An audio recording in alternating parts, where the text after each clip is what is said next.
तुम्ही पाहिलं असेल, जे आपले गुरु आहे, निमित्त आहे, उपकारक आहे, त्यांना दंडवत पहिला केला पाहिजे. सगळ्यात जर पहिला उपकार कोणाचा आहे? त्या भगवंताचा आहे. कारण की त्याने आम्हाला इथं आणलं. जर त्याने आणलं नसतं आम्ही इथे आलो नसतो, हो की नाही? नंतर उपकार मात्या पित्याचा आहे, त्यांनी जन्म दिला म्हणून आपण इथं आलो. नंतर उपकार त्या गुरुचा आहे, निमित्ताचा आहे, ज्याने धर्म दाखवला, देव दाखवला, त्याचा उपकार आहे. म्हणून आमच्यामध्ये एक पद्धत आहे दररोज दंडवत करण्याची. लहान्याने मोठ्याला करावा, मोठ्याने लहान्याला करावा. लहान जरी असेल त्याला सुद्धा आपल्याला दंडवत करता येतो आला पाहिजे. घरामध्ये सून आहे, सासूनेही सुनेला दंडवत केला पाहिजे. फक्तच काही सुननं सासूला दंडवत करता कामा नये, सासूने पण तिला केला पाहिजे. जसं इथे गुरु पण शिष्याला करतात, शिष्य पण गुरुला करत असतात, बरोबर आहे की नाही? हा जो दंडवत आहे का करावा? धर्मीयाच्या ठिकाणी दंडवत झाला पाहिजे. दंडवत केल्याने अनेक लाभ होत असतात, अनेक आपले अनिष्ट चुकत असतात. स्मृतीस्थळामध्ये एक प्रसंग येतो. माळवा पंथाच्या विदुषी महादाईसा एक दिवस भिक्षेला जात असतात. भिक्षेला जात असताना एक मुलगा म्हणतो, आई दंडवत. महादाईसाने त्या मुलाला मागचा पुढचा विचार न करता आपल्या कडेवर घेतलं, त्याचा लाल शेंबूड पुसला. शेजारची मैत्रीण म्हणते, का ग, हे कोणत्या जातीचं आहे, कोणत्या धर्माचं तुला माहिती आहे का? हे दिसतंय शूद्राचं, तू तर ब्राह्मण आहेस. महादाईसा म्हणाल्या, ते कोणत्या जातीचं मला माहिती नाही, पण माझ्या देवाचं नाम त्याच्याकडे ना, हे मला महत्वाचं आहे, म्हणून त्याला आम्ही कडेवर घेतलं, दंडवत केलेला आहे. माळवा संप्रदाय असा आहे. या माळवा संप्रदायामध्ये 18 पगड जाती. किती? 18 पगड जाती. इथे ब्राह्मण, इथे मराठा, इथे मुस्लिम आहे, इथे क्षुद्र आहे, इथे मातंग, इथे बौद्ध आहे, इथे जैन आहे, इथे राजपूत आहे, इथे मराठा आहे, इथे माळी पण आहे. सगळ्या संप्रदायाची लोक आपल्या या संप्रदायामध्ये आहे. हेच आपलं अच्युत गोत्र्याचं नातं आहे. दंडवत करताना पाहायला सांगितलं, हा माझ्या भावकीचा आहे का, हा माझा नातेवाईक आहे का, असं बघायला सांगितलं का? नाही. त्याच्याकडे देवाचं नाम आहे ना, तो करतोय ना स्मरण. कसा का असेना, फाटका जरी असेल त्याला दंडवत झाला पाहिजे. म्हणून परस्परामध्ये दंडवत करत जा. घरामध्ये दंडवत झाला पाहिजे. जर आपली जरी भांडणं असतील, दंडवत केल्याने एकामेकाच्या मनातलं वाहकत्व, जे काही घाण असते आपल्यामध्ये जी आलेली, ती दूर होऊन जात असते. म्हणून दंडवत जिथे दिसेल तिथे दंडवत केला पाहिजे. दंडवताने फार मोठा लाभ आहे. तुम्ही महानुभाव पंथाचे आहात, याला ओळखण काय? याला फक्त दंडवत. तुम्ही मार्गात गेल्यानंतर जेव्हा दंडवत सुरू होतो ना, तेव्हा तुमची विचारपूस केली जाते, कुठून आले, कोणत्या गावचे, कोणाचे शिष्य. जोपर्यंत तुम्ही दंडवत करत नाही तोपर्यंत तुम्हाला कुणीही विचारणार नाहीये, तुम्ही किती मोठे घरचे असा. ओळखण आहे प्रत्येकाची, बरोबर आहे की नाही? म्हणून दंडवत कुठेही भेटो, दंडवत झाला पाहिजे. साधू कुठेही दिसो, दंडवत झाला पाहिजे. आपण तर घरातून लवकर दंडवत करत नाही. तुम्ही नाही बरं का, तुम्ही चांगले, कॉमन विषय चाललेले आहे. हे बोलणं कुणावर नसते, बोलणं जनरल आहे. आता काही त्यात असे पण असतात, ते समजून घेतील. समजणे वाले को इशारा काफी, बरोबर आहे ना? काही असे असतात घरापर्यंत ये पण दंडवत करत नाही. काही तर गावात गेलं तरी दंडवत करत नाही. जर बाबाला दंडवत केला, विचारपूस करतील, बाबाला घरी न्यावं लागल. बाबा एवढा रिकामा नाही तुमच्या घरी यायला. तो ईश्वराचा आहे, राजकुमार आहे. तो लगेच येईल का कोणाकडे तुमच्याकडे लगेच पळत असा नाही येणार.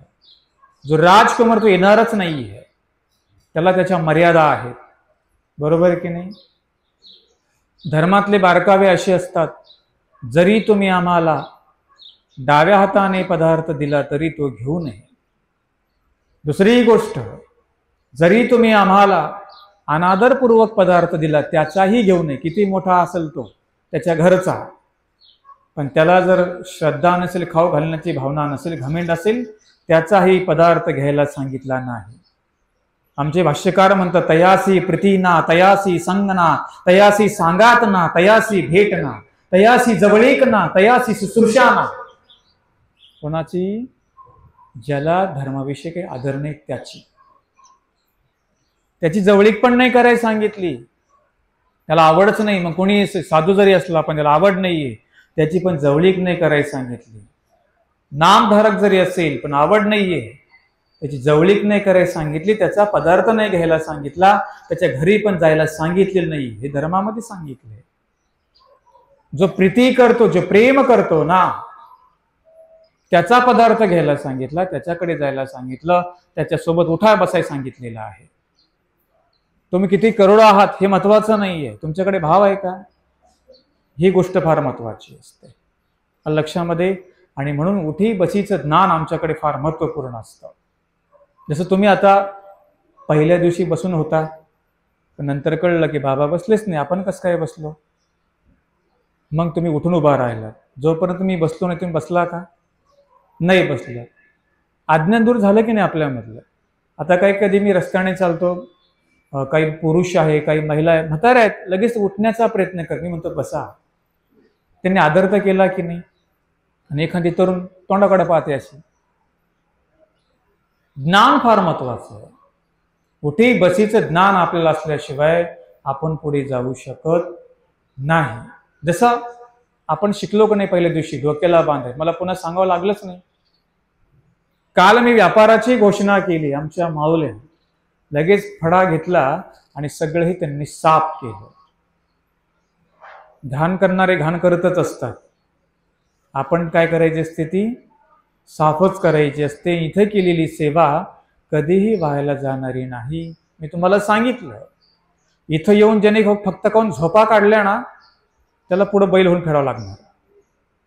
म्हणजे एवढंच नाही, अन्न नाच धूस नाही केलं, इथे राहून स्मरणच केलं, काही अन्य वार्ता केली नाही, गप्पा टप्पा केल्या नाही, हा फार महत्वाचा आहे. दंडवत केल्यानंतर फार मोठा लाभ होतो. आमच्या चरित्रामध्ये एक प्रसंग येतो पहा. आमचे भाष्यकार म्हणतात, भटाच्या भेटी पद्मनाभी देवाचे तेसने अनिष्ट चूकले. जर तुम्ही भेट घेसाल तर दंडवत होईल की नाही? तुम्ही आता घरदार सोडलं, इथे आलात, स्थान प्रसाद वासनिक भिक्षू चारी साधनांचं दर्शन तुम्हाला या ठिकाणी झालेलं आहे. आपण घरी बसलो असतो, भेट झाली असते का, दर्शन झालं असतं का? नसतं झालं. चरित्रामध्ये प्रसंग येतो, दादा जे पद्मनाभी देव स्वामींच्या जवळ 12 वर्षाचे असताना राहत होते, स्वामींची सेवा करत होते. एक दिवस काय झालं, यांच्या आईने यांना बळजबरी आपल्या घरी नेलं. चांगले होते, देवाजवळ राहू लागले. आता आत्मत्वस्त ममता असते. एखादी मुलगी किंवा मुलगा जर मार्गामध्ये राहत असेल तर काय होतं, आपण त्याला मार्गामध्ये राहू देत नाही. नको, जर पोरगी गेली मार्गात तर दीक्षा घेईल, ही तुम्हाला भीती असते. चांगलंय ना, मार्गात गेली, दीक्षा घेतली, वाचली ना प्रपंचापासून, तुम्ही करून तर काय दिवे लावले म्हणता ना. प्रपंच खूप अवघड आहे, प्रपंच खूप दुःखरूप आहे. मग ती जर एखादी मुलगी मार्गात चालली किंवा मुलगा मार्गात चालला तर जाऊ द्यायचं ना त्याला. तुम्ही त्याला असं अडकून धरता पाठीमागं, हो की नाही? पद्मनाभी देवाच्या आईचा अशाच प्रकारे आत्मत्व तिच्यामध्ये होतं. कोणामध्ये होतं? त्या मुलामध्ये होतं. निरोप पाठवला स्वामींकडे, जर पाठवा नाहीतर आई आत्महत्या करेल. देव म्हटले, आम्हाला काही एवढी गरज नाही या ठिकाणी राहण्याची, जा त्याला घेऊन. त्यांचे भाऊ आले, त्यांना घेऊन गेले. हे पद्मनाभी देव पुढे सावकार झाले, मोठे झाले. सावकाराचं काम काय असतं? कर्ज द्यायचं, नाही घेतलं तर व्याजाने घ्यायचं, नाही दिलं तर मारून घ्यायचं, हो की नाही? यांच्याकडे वसुलीचं काम आलं. आता हे एक दिवस वसुली करण्यासाठी चालले होते. जर त्यांनी दिलेलं कर्ज वापस दिलं नाही तर हे पद्मनाभी देव त्याचा आत्मघात करणारे होते. असे एवढ्या तयारीने पद्मनाभी देव तिथे चाललेले होते. कुठं? देवाजवळ. बघा परिवर्तन कसं होतं माणसामध्ये, हो की नाही? परिवर्तन होत असतं. पद्मनाभी देव गेले आणि पद्मनाभी देव पालखीमध्ये बसले होते. पालखीमध्ये बसले असताना अशी असूंची वाखारी म्हणजे पिशवी झलत चालले होते. काही नाही काय, ज्याला झाला जास्त पैसाचा बंडल खेळवतो का तुम्ही, पैसेवाले असे उड्या मारतात पैसे घेऊन, पैसा त्यांना उड्या मारायला होतो ना, हो की नाही? मग ते पण असे झेलू लागले वाखारी. तसं करत असताना भटोबा चालले होते आणि पद्मनाभी देव इकडून चाललेले होते. भटोबासांनी पद्मनाभी देवाला बघितलं आणि सांगितलं पालखी थांबवा. पालखी थांबवली. आचार्यांनी पद्मनाभी देवांना पाहिलं होतं, हे खाली बस,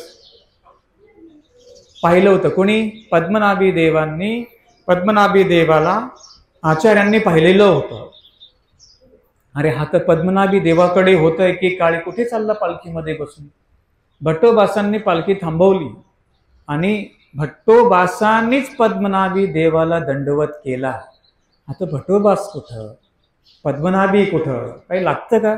पण माझ्या देवाकडे होते, त्यांनी काही काळ देवाची सेवा केलेली आहे माझ्या. तो संदर्भ पद्मनाभी देव आचार्यांनी आठवला. काही हरकत नाही, निमित्त असेल तर मोठाही लहानाला दंडवत करू शकतो. बरोबर आहे की नाही? लहानाही करू शकतो. तसं त्यांनी दंडवत केला. पद्मनाभी देवाने ओळखलं नाही आचार्यांना. त्या पालखीचे पडदे बाजूला केले. आचार्यांनी पुन्हा दंडवत केला. बघा लहान कसं होता आलं पाहिजे माणसाला, लहान लक्षात ठेवा. आचार्यांनी पुन्हा दंडवत केला. त्यांनी फक्त असं सरड्यासारखी मान झुकवली. काही काही लोक फक्त काय करतात, दंडवत बाबा, जसं काय आमदारकीला उभे राहिले, हो की नाही? दंडवत बाबा, यांना तिकीट द्या आमदारकीचं. आणि काही जाणवीचे वाकून दंडवत करणं. आम्ही समजून जातो कोण किती पाण्यातला आहे. चेहरे, मोहरे, वर्तन, कृती ही सगळे आम्हाला सांगते हा यजमान कसा आहे, तो कसा आहे, हो की नाही? आम्हाला पण त्याचा अभ्यास असतोच की एवढं. आम्ही काय फक्त ब्रह्मविद्याच करतो का? माणसंही आम्हाला ओळखता येत असतात. आणि मग अशा प्रकारे दंडवत केला. भटोबास म्हणतात, तुम्ही मला ओळखलं नाही? त्यांनी थोडं इग्नोर केलं, म्हटले नाही. म्हणे मी वानरा, म्हणजे भट्टोबासच त्यांना आता परिचय द्यायला लागले. मी वानरा स्वामींच्या सन्निधानामध्ये होतो आहे आणि तुम्ही पण काही काळ देवाची सेवा केलेली आहे. आणि मग कोण? श्री चक्रधर स्वामी. तुम्ही त्यांच्याकडे होता ना, चांगदेव राऊळ त्यांच्याकडे होता ना. आणि मग आता पद्मनाभी देवाचं सगळं सिस्टम सुरुवात झाली. आता ट्युबा पेटायला लागल्या हळूहळू. मी पद्मनाभी, मी काही काळ देवाची सेवा केली. बाईसा मला व्यापार सांगायच्या, देव माझी कौतुक करायचे. एकदा तर काय झालं, बाईसा होत्या, जा रे मीठ घेऊन ये. मीठ आणलं, जा रे भाजी आणलं, बिचारे पळाले. काही काय असतात ना घरातले लहाने, त्याला आई सांगते जा मीठ घेऊन ये, पळाला दुकानावर, हो की नाही? आमचं नमन संकेत आहे. त्याच्या आईने जर पुन्हा काम सांगितलं ना त्याला, लगेच त्यांना फोन करतात, आलेत ते इथे. एकदा सांगता येत नाही का, आमचं सान्निध्य लगेच गरम होणार. बरोबर आहे ना त्यांचं बी, की तुम्ही एक काय जे सांगा ना ते पटकन सांगा. सांगून चालेल का असं? बाईसा लगेच म्हणायचं हे आण ते आण ते आण. तरी तो बिचारे त्रसत नव्हते का? सेवा कोणाची होती? स्वामींची होती. स्वामीच म्हणायचे, बाई तुम्ही काही त्याचा विचार करता की नाही जरा? त्याला सारखं तुम्ही पाठवत राहता, हे आण ते आण ते आण हे आण, हो की नाही? मग हे पद्मनाभी देव, मग त्यांना आठवलं मी देवाजवळ होतो. आणि मग ते पालखीच्या खाली उतरले. काही काही माणसं नाही का गाडीत बसून दंडोत बाबा, बाबा पायी, बाबा उभे हा बसलेला. याला कळत नाही की बाबा तो उभे, आपण उठून बसून राहतो. बाबा उभे, हा खाली बसून गप्पा मारतो, हो की नाही? असं होतं कधी कधी. मग ते नंतर पालखीच्या खाली उतरले, वाकून दंडवत केला. आणि मग स्वामी कुठे आहेत, काय कुठे आहेत, हे संदर्भ सांगायला सुरुवात झाली. उजळता आली.